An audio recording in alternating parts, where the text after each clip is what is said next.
Hello and welcome back to the Wasteland, everybody. Welcome back to Fallout, where today we're going to be taking a look at the hunting rifle. And we're going to be going over the history of the hunting rifle, because this weapon has appeared in every single Fallout game. It kind of makes sense that something like a hunting rifle would appear in the Fallout universe, because we are in a post-apocalyptic wasteland. It kind of makes sense that somebody would have some sort of hunting rifle. That would probably be the most common weapon you'd actually see in the wasteland, short of like maybe a single shot shotgun or something like that. Something easy to put together. So the hunting rifle first appeared in Fallout 1, and you could actually get this really early on, because the first area that you were supposed to go to, although it wasn't always the first area you wanted to go to, was the vault that you were sent out to actually look for the water chip in. And inside of there was a hidden hunting rifle, as well as some ammunition for it. The hunting rifle in all of the old games, Fallout 1, 2, and Tactics, did 8 to 12 damage. Damage could fluctuate quite a bit in the old games. The hunting rifle could do potentially lowish damage. This wasn't the worst of the weapons that you had access to, and 20 was probably on the high end of weapons, unless you were going with like a dedicated unarmed or a melee build, which could actually scale up pretty quickly in those games. So this did have a high possibility of doing good damage. In Fallout 1 and 2, the hunting rifle would use the 223 round, which would later be changed in some of the other games, but it is interesting that you started out with a standard 223 rifle, and this held 10 rounds. This was a semi-automatic rifle that would also later change in the games. This was also called the Colt Rangemaster. It doesn't seem to be based on any real-life gun that I could find. It's most closely related to like AR sort of platforms, but just kind of vaguely. This would take 5 action points for you to shoot normally. It had a range of 40, which was very long in the early game of Fallout, and it had even longer range if you used aim shots. This one weighed 9 weight, and it only took 5 strength to wield. You didn't need to meet the strength requirement in order to use the weapon effectively. You could still equip the weapon if you had less strength than this, but you would get an accuracy penalty for every 1 point of strength you were missing. So you wanted to have pretty much on strength level, or maybe like 1 below strength level. Anything lower than that, it just makes it very difficult to use. This was also counted as a two-hand weapon, as you would kind of expect. That only really matters if you're using one trait in the older games called one-handed, which would just get you more accuracy for one-handed weapons and reduced accuracy for two-handed weapons.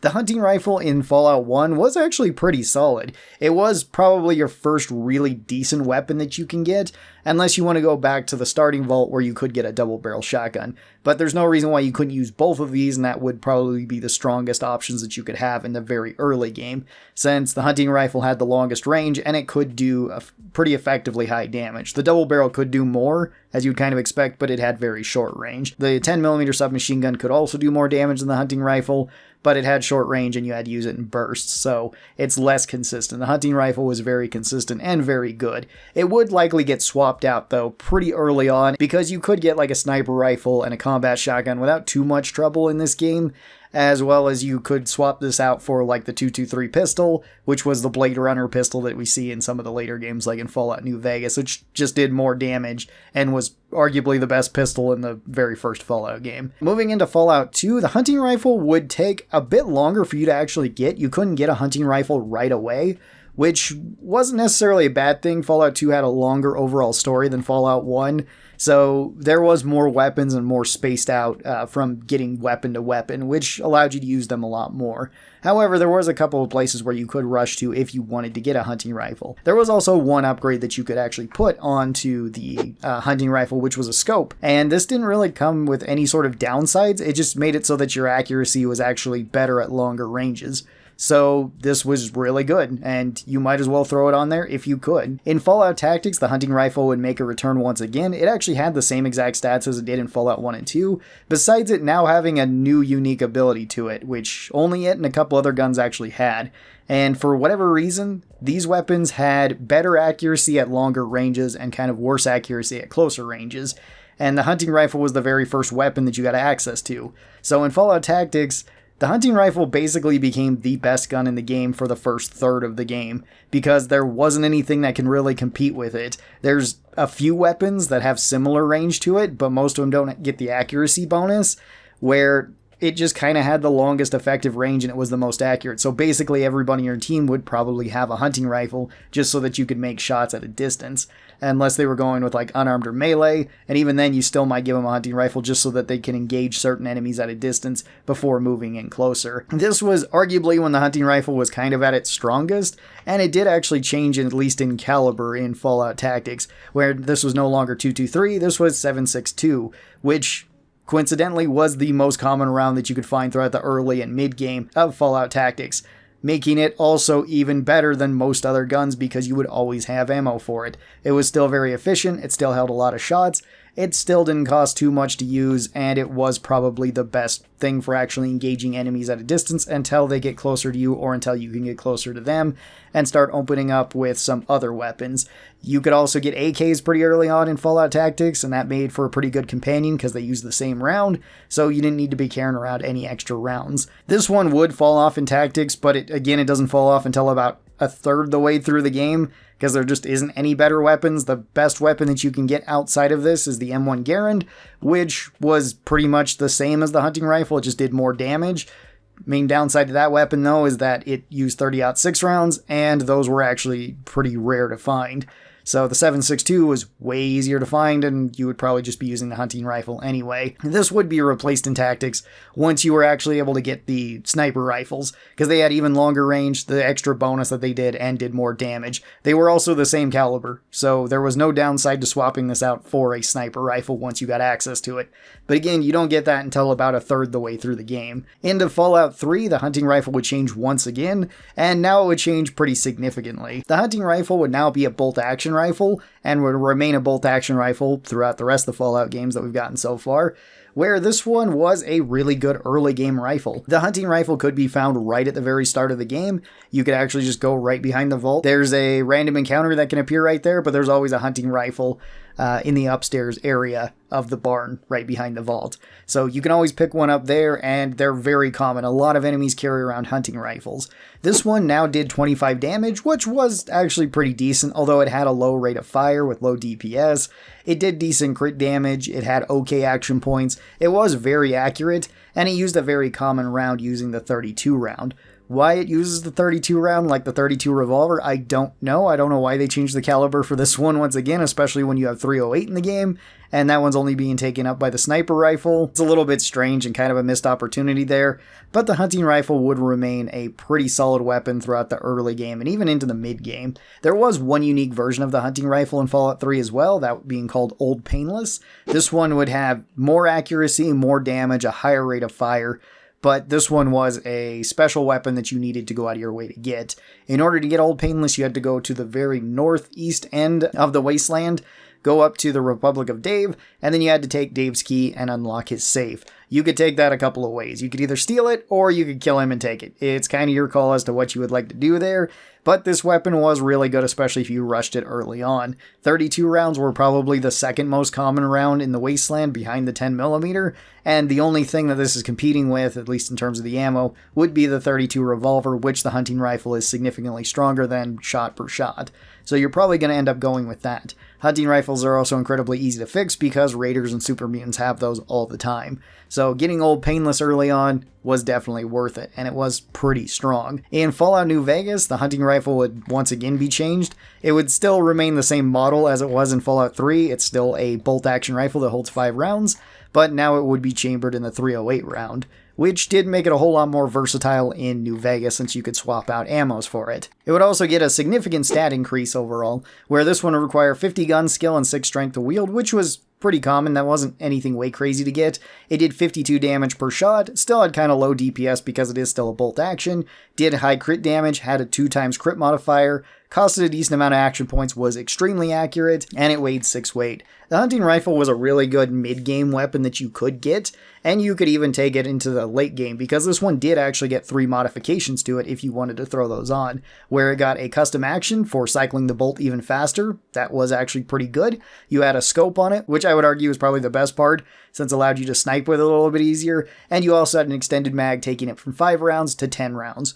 That was pretty good. The hunting rifle in Fallout New Vegas was a very solid option if you wanted to run it through the entire game. You absolutely could. It wasn't necessarily the strongest sniping option because the 50 cal did exist, as well as the Gauss rifle existed, so there is some better options there. Even some of the snipers you could argue might be better than this, like the Gobi or Christina's, but the hunting rifle was pretty solid, and it would get a unique variant later on with the Gunner's Arsenal DLC, where it would get Paciencia. And Paciencia you could actually get pretty early on, because you could just buy this in Novak, assuming that Cliff was still alive. If you killed him, then you had to go up to the Gunrunners and get it. This one had similar stats, doing 55 damage per shot, still had a 2x crit modifier, but it did 110 crit damage, the same as the anti-material rifle. It would also take less action points to use, as well as this one would weigh slightly more. It would only hold 3 rounds rather than 5 rounds, which can be a little bit annoying, and it wouldn't have access to any of the attachments you could put on it, but it did have passive zoom on it too, just with the iron sights, which made it actually still pretty decent for shooting at a range. It looked very similar to a hunting rifle, except for now it had the Mexican flag wrapped around the back of it, which is pretty cool, and Paciencia is a lot of people's favorite rifle. I understand why. It is very powerful. The hunting rifle would change once again in Fallout 4, and would now for some reason be a left-handed rifle, or I guess a mirrored rifle, that you still use right-handed, but it looks like it should be operated left-handed for some reason. This would once again be chambered in 308 by default, which is a pretty common round throughout Fallout 4, and the hunting rifle was probably one of your best long-range options to begin with, even though a lot of the early ones you're getting are like sawed-off rifles, which aren't really the best. This one still did decent damage at 37. It would get better though with different upgrades, and it did have some decent perks associated with it, since you could slap on things like a suppressor and a scope, so if you wanted to take Sniper and Mr. Sandman, that was kind of good to go, as well as Rifleman for just extra damage. You could change up the hunting rifle quite a bit in Fallout 4 if you wanted, to where you could change its calibers. This was kind of an awkward thing though, because it could change to 38, which is strange. This would reduce your damage, but you get a much more common ammo. 38 was the most common ammo in Fallout 4, so it did kind of have that going for it, but I don't really think you would want to do that, because a fully automatic pipe weapon is generally better than that. And you could also swap it to a 50 caliber, which it and the other pipe weapon were the only two that could do that. Sadly, 50 cal in Fallout 4, it hits slightly harder than 308, and the ammo weighs more, and it's more rare and more expensive. So even then, it's not really that great of an option. 308 for it kind of makes the most sense, but even then, it kind of gets outcompeted there with some of the other questionable choices that Fallout 4 had, making it not really that great of a weapon throughout, like, the mid to late game. Really, the only thing the hunting rifle kind of had going for it was if you could get a decent, unique version of it. There was 3 unique versions of the hunting rifle in Fallout 4, where there was the Reba, which did nothing. It had no extra effect on it. It was just a kind of tricked out sniper rifle, so that's kind of whatever. It had the Reba 2, which made it so you did 50% more damage towards bugs and Mirelurks. This was the exterminator effect.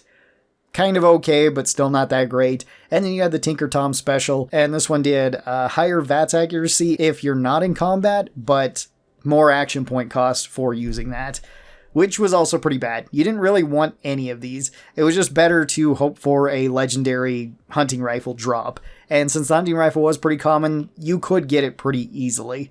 And sometimes you could get a decent hunting rifle. If you got an instigating one, it was fantastic. Or if you got a 2-shot one. A lot of the other ones, maybe not as good. Like, bleed is generally quite good, but since the hunting rifle can't shoot fast, it's just kind of whatever. So the hunting rifle was okay at best in Fallout 4, but did get outcompeted by, like, the combat rifle for basically every stat, especially since, like, the Overseer's Guardian could be bought so early and so easily, and it had a really good effect, and it was tricked out.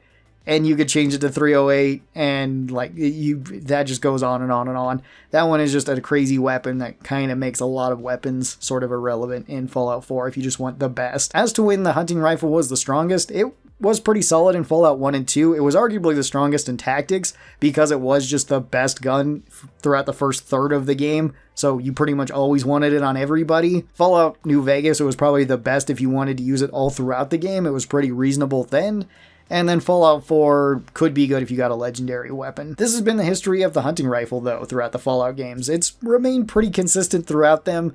And it's cool to see a hunting rifle and see how it kind of changed, especially in calibers where originally it was 223, then it went to 7.62, then it went to 32, then it went to 308, or all the way up to 50 cal, which would also be strange for a rifle like this to be shooting. But it has been a staple throughout the Fallout games, and I would like to see how it changes in the later Fallout games. Tell me your thoughts on the hunting rifle down in the comments below. Which version of this do you think you like the most?